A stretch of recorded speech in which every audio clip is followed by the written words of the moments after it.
Hello dear student. पिछले lecture में हमने अनडैम्प्ड फ्री वाइब्रेशन के न्यूटन्स मेथड कर रहे थे। न्यूटन्स मेथड में हमने क्या क्या निकाल लिए थे। जब वर्टिकल पोजीशन में अपना स्प्रिंग मास सिस्टम रहता है तो उसका इक्वेशन निकाले थे, उसके बाद फ्रीक्वेंसी निकाले थे। आज हम देखेंगे when spring mass system in horizontal position. अगर हॉरिजॉन्टल पोजीशन में होगा तो उसका इक्वेशन ऑफ मोशन क्या आएगा, फ्रीक्वेंसी क्या आएगा। ठीक है, चलो देखते हैं। ये मान लीजिए हॉरिजॉन्टल सिस्टम है जिसका मास m है और स्प्रिंग कांस्टेंट k है। फर्स्ट टाइम हमने क्या किए, एक फोर्स लगाए हैं जो कि x डिस्प्लेसमेंट कर रहा है मास को। ठीक है, तो हम x डिस्प्लेसमेंट हुआ है तो हम इसका एवरीडी बनाएंगे। फ्री बॉडी डायग्राम अगर बनाए तो देखिए क्या होता है। ठीक है, इसका हम फ्री बॉडी डायग्राम बनाएंगे। देखो, जब हम इधर फोर्स लगा रहे हैं क्या हो रहा है, आपका बॉडी स्प्रिंग फोर्स इस साइड आएगा, बॉडी मूव हो रहा है इस साइड, mx डबल डॉट ये होगा, बॉडी मूव किया mx डबल डॉट से, तो इस साइड स्प्रिंग में कितना फोर्स आएगा kx। जब इसमें mx फोर्स आया, mx डबल डॉट मतलब फिजिकल टू ma लिखते थे ना, x डबल डॉट क्या है, एक्सेलरेशन है, तो क्या हो गया mx डबल डॉट। तो अपोजिट साइड में स्प्रिंग में फोर्स आएगा तो कितना आएगा स्प्रिंग फोर्स kx। ठीक है, तो इक्वेशन लिखते हैं इसका, applying Newton's law second law of motion. तो क्या हो जाएगा आपका, applying second law of motion, Newton second law of motion देख रहे हैं। तो क्या हो जाएगा आपका mx dot equal to minus kx, ये हो जाएगा। तो और लिख सकते हैं mx double dot plus kx equal to 0, और लिख सकते हैं x double dot plus k by m into x equal to 0। अब क्या हो गया, ये जनरल इक्वेशन हो गया। अब चाहे तो हम डायरेक्ट लिख सकते हैं, क्योंकि पिछले क्लास में हमने बता दिए थे कि x double dot plus k by m into x रहेगा, k by m into x displacement के साथ और एक्सेलरेशन के साथ आपका ओनली 1 मल्टीप्लाइड में है। तो आप क्या कर सकते हैं, डायरेक्ट हम लिख सकते हैं circular frequency root square root under k by m, root under k by m लिख सकते हैं। दैट मीन्स डायरेक्ट ही लिख रहा हूँ, नहीं तो फिर बनाना पड़ेगा x equal to a sine omega t, then x dot equal to a omega cos omega t, फिर x डबल डॉट निकालेंगे तो यहाँ पुट करेंगे तो फिर सेम इक्वेशन आएगा। तो हम डायरेक्ट ही निकाल दे रहे हैं यहाँ के बाद। ठीक है, तो ओमेगा क्या हो जाएगा, root under k by m, direct आ गया। ठीक है, तो सिमिलरली आपका फ्रीक्वेंसी क्या हो जाता है, omega by 2 pi, 1 by 2 pi root under k by m। ठीक है, तो आपका मेन क्या हो रहा है देख रहे हैं, जनरल इक्वेशन अगर आपका आ गया, इक्वेशन बन गया तो आपका क्वेश्चन सॉल्व हो जाएगा। आप चाहे तो इसका टाइम पीरियड भी निकाल सकते हैं। टाइम पीरियड क्या हो जाएगा, 1 by 2 pi root under m by k। ठीक है, पहले यहाँ तक आप नोट कीजिए, तो यहाँ तक नोट कर लीजिए। फिर हम देखते हैं इसका दूसरा मेथड, न्यूटन मेथड हो गया। अब एनर्जी मेथड देखेंगे। ठीक है, इसको नोट कर देखते हैं एनर्जी मेथड। एनर्जी मेथड से इसको बनाते हैं। ठीक है, मान लेते हैं यही वर्टिकल पोजीशन में स्प्रिंग मास सिस्टम है, फर्स्ट टाइम x डिस्प्लेसमेंट हो रहा है। ठीक है, एनर्जी मेथड में क्या करते हैं, फर्स्ट नहीं, इसके पिछले लेक्चर में हमने बताए थे। एनर्जी मेथड में क्या होता है, kinetic energy plus potential energy equal to क्या हो जाएगा, कांस्टेंट। एनर्जी कंजर्वेशन सिस्टम पे बनेगा, एनर्जी कंजर्वेशन पे बनाएंगे वाइब्रेशन एनालिसिस करने। चलो एनर्जी मेथड में देखते हैं। तो x डिस्प्लेसमेंट किया फर्स्ट टाइम, तो काइनेटिक एनर्जी क्या होगा सिस्टम का, अगर देखें तो हाफ एम वी स्क्वायर होता है, तो half m x dot square यही होगा। और पोटेंशियल एनर्जी क्या होगा आपका, स्प्रिंग में जो स्टोर एनर्जी होगा वही पोटेंशियल एनर्जी होगा, कितना, हाफ के एक्स स्क्वायर। ठीक है, ये होगा half m x dot square, और पोटेंशियल एनर्जी क्या होगा, half k x square. Clear, तो आपका क्या हो जाएगा, एनर्जी कंजर्वेशन से ये हो जाएगा आपका kinetic energy plus potential energy equal to constant. किससे हुआ है? एनर्जी कंजर्वेशन से, ठीक है। एनर्जी कंजर्वेशन से लिखे नहीं, लिख लीजिएगा, ऐसे लिख दीजिए एनर्जी कंजर्वेशन। तो kinetic energy plus potential energy equal to क्या हो गया? आपका कांस्टेंट हो गया। तो हम रखते हैं इसको half mx.2 half kx² equal to constant. Differentiate both sides with respect to time. Differentiate both sides with respect to time. Time के से रिस्पेक्ट में करेंगे तो क्या होगा? D by d t half mx.2 plus half kx² equal to क्या हो जाएगा? ये जीरो हो जाएगा। कांस्टेंट को डिफरेंशिएशन क्या होता है? जीरो। तो इसको लिख सकते हैं हम लोग, डिफरेंशिएट करते हैं तो हाफ एम एक्स डॉट का स्क्वायर भी क्या होगा अगर डिफरेंशिएट करें तो? 2x dot into x double dot होगा। इसका होगा एक्स डॉट स्क्वायर है तो पहले 2 नीचे आएगा, एक्स डॉट लिखाएगा 2x डॉट इंटू फिर एक्स डॉट का एक बार डिफरेंशिएट होगा तो x double dot plus half के उसी टाइप से एक्स स्क्वायर है तो 2x हो जाएगा और एक्स का तो लिखेंगे तो कितना होगा? 2x इंटू एक्स डॉट होगा ना, इक्वल टू हो जाएगा कितना? 0। आगे बढ़ते हैं, क्या हो जाएगा? हाफ एम, चाहे तो 2 से 2 काट भी सकते थे, काट ही लीजिए बेटर रहेगा। और x डॉट कॉमन भी ले लीजिए, x डॉट इसमें भी है और x डॉट इसमें भी है ना। तो ये हो जाएगा आपका 2 से 2 कट गया, x डॉट कॉमन हो गया तो mx डबल डॉट प्लस 2 से 2 कटा, यहाँ से हो जाएगा kx, ये x डॉट मान लेते हैं कॉमन ले लिए इक्वल टू 0। तो आगे देखते हैं क्या होता है। ये तो 0 नहीं हो सकता है, यहाँ पे वेलोसिटी को हम 0 कर नहीं सकते हैं, तो दैट मीन्स ये इक्वेशन को 0 करना पड़ेगा। तो mx double dot plus kx equal to 0, x double dot plus k by m into x equal to 0। फिर से जनरल इक्वेशन आ गए हम, है ना, जनरल इक्वेशन मिल गया। तो हम डायरेक्ट ही लिख सकते हैं omega equal to root under k by m, ठीक है, and frequency equal to 1/2 pi root under k by m. Similarly time period 2 pi root under m by k. तो ये आप कंप्लीट हुआ ये भी, ठीक है। आप अपने से अगर हॉरिजॉन्टल पोजीशन पे होगा तो आप निकाल लीजिएगा, ठीक है। यहाँ तक पहले आप क्या कीजिए, यहाँ तक पहले आप नोट कीजिए, फिर हम देखते हैं रिले मेथड का, ठीक है। पहले यहाँ तक आप नोट कीजिए तो अब देखते हैं हम लोग रिले मेथड का सोल्यूशन। रिले मेथड में करते क्या है, ये मान लिया हम अपना स्प्रिंग मास सिस्टम है, इसका स्प्रिंग कांस्टेंट के है और मास एम है। फर्स्ट टाइम एक्स से डिस्प्लेसमेंट दिए, ठीक है, एक्स से डिस्प्लेसमेंट दिए, मान लेते हैं एक्स से डिस्प्लेसमेंट देने से आपका इक्वेशन जो एसएचएम का होगा, मान लिए एक्स ही ले लेते हैं, क्या लिखते हैं हम लोग? ए साइन ओमेगा टी। तो वेलोसिटी क्या लिख सकते हैं हम लोग? ए ओमेगा कॉस ओमेगा टी, है ना। और एक्स डबल डॉट अगर लिखना चाहेंगे तो क्या हो जाएगा?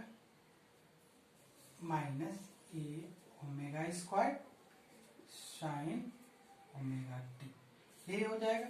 क्लियर है? तो अब देखो रिले मेथड क्या कह रहा था, रिले मेथड कह रहा था कि kinetic energy at mean position is equal to potential energy at extreme position, है ना। तो रिले मेथड के अनुसार अपने देखते हैं काइनेटिक एनर्जी क्या होगा, हाफ एम वी स्क्वायर, ये होता है। लेकिन क्या कह रहा है, kinetic energy at mean position, that means क्या हो जाएगा, एट मीन पोजीशन देखेंगे, मीन पोजीशन क्या होता है, वेलोसिटी देख लेते हैं। वेलोसिटी क्या हो जाएगा आपका, यानी कि एक्स डॉट क्या हो जाएगा आपका, यहाँ ऐसे ही लिखो बेटर रहेगा, नहीं तो कंफ्यूज हो। कुछ तो पिछले क्लास में हमने एक स्मॉल ही लिखे थे, स्मॉल ही लिखो। तो क्या हो जाएगा, कहाँ पे होगा आपका, मीन पोजीशन पर वेलोसिटी मैक्सिमम होगा, है ना। तो इसका मतलब है कि मीन पोजीशन पे होने के लिए इसको क्या करना पड़ेगा, 1 होना पड़ेगा। दैट मीन्स क्या हो जाएगा, ओमेगा ए, है ना। तो हम लिख सकते हैं क्या, kinetic energy at mean position half m v square, यानी ओमेगा स्क्वायर ए स्क्वायर, ये होगा, है ना। और पोटेंशियल एनर्जी जानते हैं कितना होता है, हाफ के एक्स स्क्वायर, क्योंकि यहाँ से हम देख रहे हैं क्या है, के एक्स स्क्वायर। और क्या कहा है अपने, एक्सट्रीम पोजीशन पे, ये मीन पोजीशन पे आया। अब अपने को निकालना क्या, पोटेंशियल एनर्जी एट एक्सट्रीम, है ना। एक्सट्रीम पोजीशन पे क्या होगा आपका, एक्स इक्वल टू क्या पुट करना पड़ेगा, एक्सट्रीम पोजीशन पे क्या होता है, maximum displacement, that mean amplitude. तो क्या हो जाएगा, पोटेंशियल एनर्जी बेसिकली क्या हो जाएगा आपका, हाफ के ए स्क्वायर, ये हो जाएगा। अकॉर्डिंग टू रेलेग मेथड क्या अपने को मिलेगा, देख लेते हैं। कह रहा था रेलेग मेथड के अनुसार क्या होगा, kinetic energy at mean position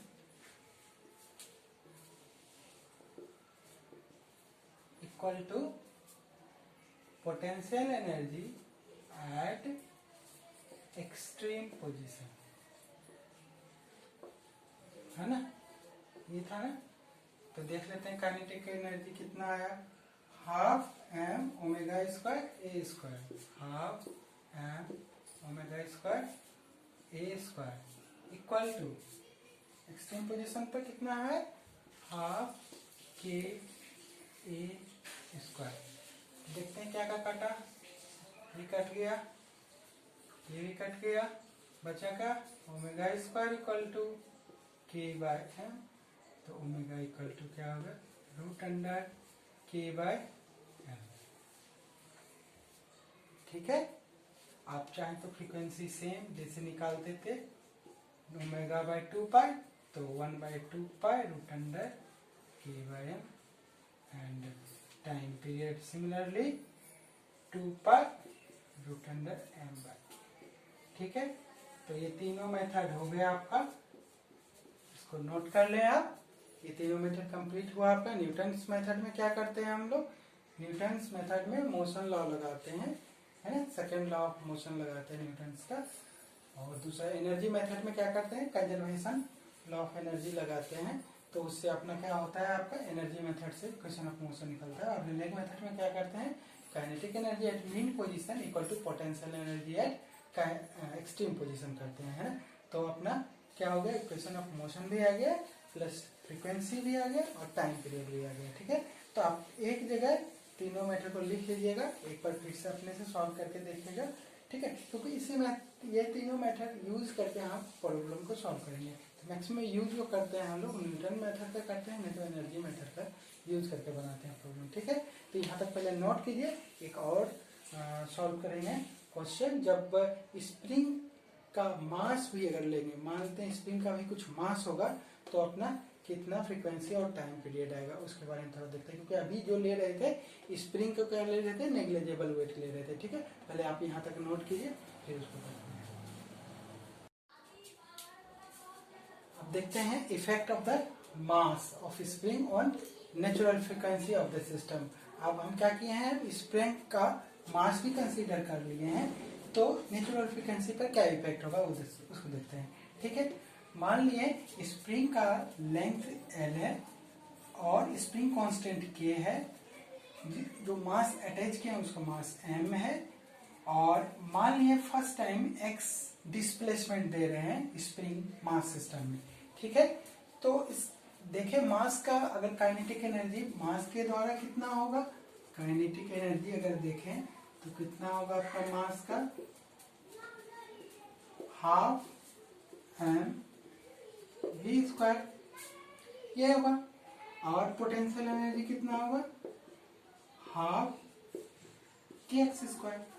ये तो हो गया मास के कारण, ठीक है। अभी हम स्प्रिंग का कंसीडर नहीं किया, अभी स्प्रिंग को कंसीडर करते हैं, ठीक है।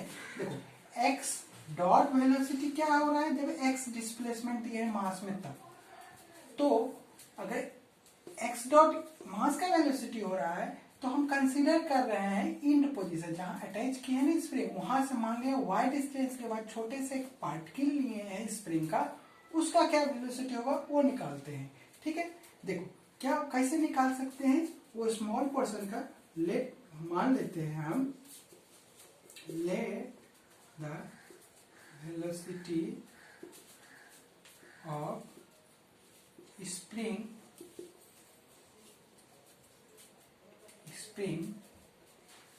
mass at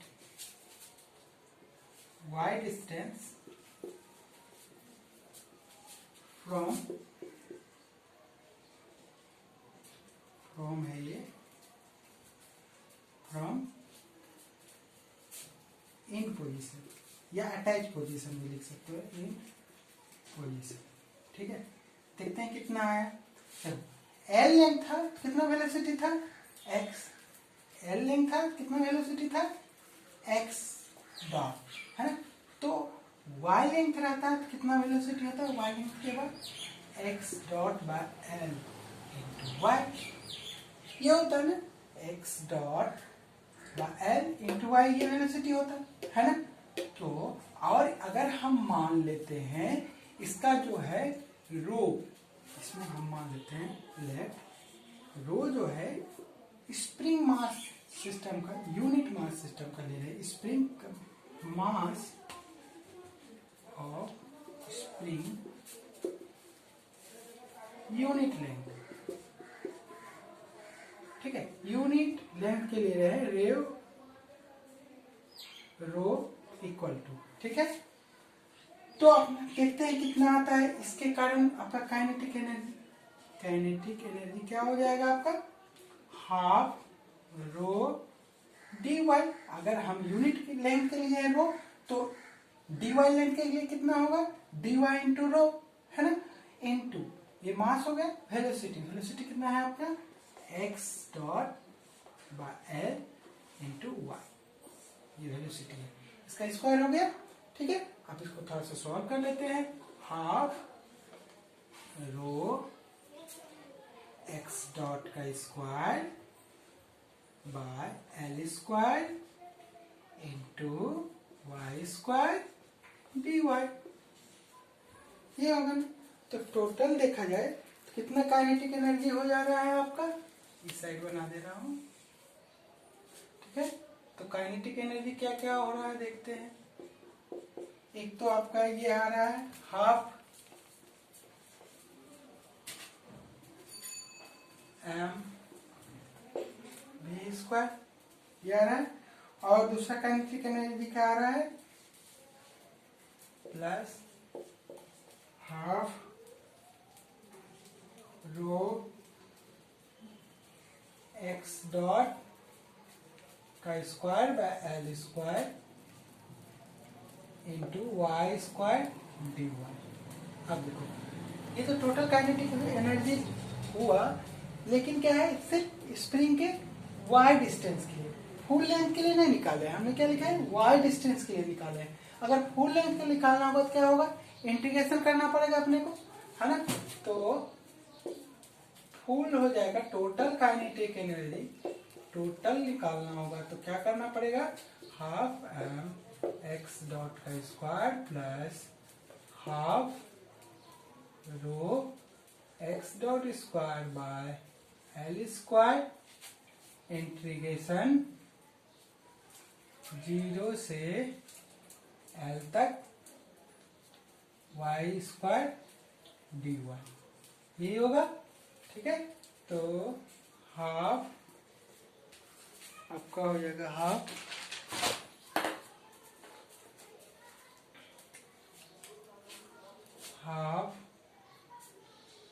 M x dot square plus half rho x dot square by l square, y square का हो जाएगा वाई क्यू बाय 3 0 से half m x dot square plus half rho x dot square by l square into l रखा गया अंदर तो क्या हो जाएगा एल क्यू बाय 3, क्या हो जाएगा ये half m x dot square plus half को हम 6 लिख सकते हैं 2 3, क्या हो जाएगा 6 रो एल एल स्क्वायर और एल क्यू है तो एक ऊपर एल बचा तो रो एल इंटू स्क्वायर, क्या लिख सकते हैं half m x dot square plus इसको लिख सकते हैं क्या रो इंटू एल, मास अगर फुल लेंथ के लिए रो हम क्या लिखे थे यहाँ पे यहाँ mass of spring unit length के लिए लिखे थे, अगर unit length total L length के लिए लिखेंगे तो क्या हो जाएगा आपका लिख सकते हैं एम एस, स्प्रिंग मास को हमने एम एस लिख दिए इंटू एक्स डॉट का स्क्वायर। क्लियर है यहाँ तक? टोटल ये क्या हो जाएगा आपका, ये हो गया आपका टोटल काइनेटिक एनर्जी है ना, टोटल आपका काइनेटिक एनर्जी हो गया।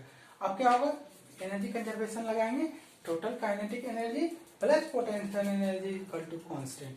ठीक है, तो आप पहले यहाँ तक नोट कर लीजिए, ठीक है, यहाँ तक नोट कीजिए क्योंकि जगह नहीं है, फिर टोटल काइनेटिक एनर्जी और पोटेंशियल एनर्जी को हम इसमें जोड़ेंगे। ठीक है, यहाँ तक पहले नोट कर लीजिए। तो आप तो अपना काइनेटिक एनर्जी क्या हो गया half m x dot square plus 1/6 m s x dot square. ठीक है, देखते हैं आगे पोटेंशियल एनर्जी अपना कितना था हाफ के एक्स स्क्वायर। ठीक है, तो एनर्जी मेथड लगाते हैं, एनर्जी मेथड से kinetic energy plus potential energy equal to constant. ठीक है, तो देखते हैं काइनेटिक एनर्जी कितना आया था हाफ एम एक्स डॉट का square plus 1/6 m s x dot का square plus half k x square equal to constant. अब क्या करते हैं इसको हम टाइम के रिस्पेक्ट में डिफ्रेंशिएट कर देते हैं। ठीक है, differentiate with respect to time both side. ठीक है, बोथ साइड देखते हैं क्या मिलता है, ये हो जाएगा half m into 2x dot x double dot plus 1/6 m s 2x dot x double dot plus half k 2x x dot equal to 0। Direct कर दिए हमने। ठीक है, 2 से 2 कट गया, यहाँ से 2 से 3 और यहाँ से 2 से 2 कट गया और x डॉट सब में है, x डॉट कॉमन हो जाएगा तो यहाँ से क्या बचेगा m x double dot plus m s by 3 into x double dot plus यहाँ से क्या बचा के एक्स, ये एक्स डॉट कॉमन होगा इक्वल टू 0। एक्स डॉट चला जाएगा इधर, नहीं एक्चुअली एक्स डॉट 0 नहीं होगा, एक्स डॉट 0 नहीं होगा तो ये पोर्शन को 0 होना होगा। तो m x double dot plus m s by 3 x double dot plus k x equal to 0। तो लिख सकते हैं क्या m plus m s by 3 x double dot plus k x equal to 0, और इसको और लिखें तो लिख सकते हैं, क्या लिख सकते हैं, इसको चाहे तो लिख सकते हैं हम लोग x double dot plus k by m plus m s by 3 into x equal to क्या हो जाएगा 0। तो अपना क्या हो गया, ये फिर से आ गया वही टर्म है ना, फिर से वही टर्म आ गया जनरल इक्वेशन वाला। तो ये हो गया जनरल इक्वेशन फिर से आपका। तो हम डायरेक्ट ही लिख रहे हैं, that is circular frequency equal to क्या आ जाएगा root under k by m plus m s by 3।